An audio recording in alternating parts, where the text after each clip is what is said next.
કેમ છો વહાલા બાળકો, મજામાં? આજના પ્રશ્ન માટે તૈયાર?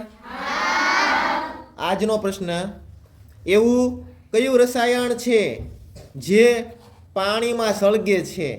એવું કયું રસાયણ છે જે પાણીમાં સળગે છે?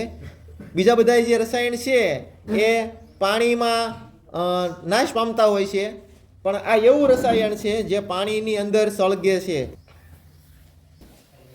બોલો આરોહી બેન. પેટ્રોલ. પેટ્રોલ ના બેટા. બોલો આર્મી બેન. કેરોસીન. કેરોસીન ના ના. બોલો યુક્તિ બેન. ડીઝલ.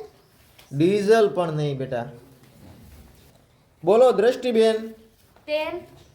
તેલ બિલકુલ ખોટો જવાબ છે બેટા. બોલો અશ્વિનભાઈ. સોડિયમ. સોડિયમ તમારો જવાબ બિલકુલ સાચો છે.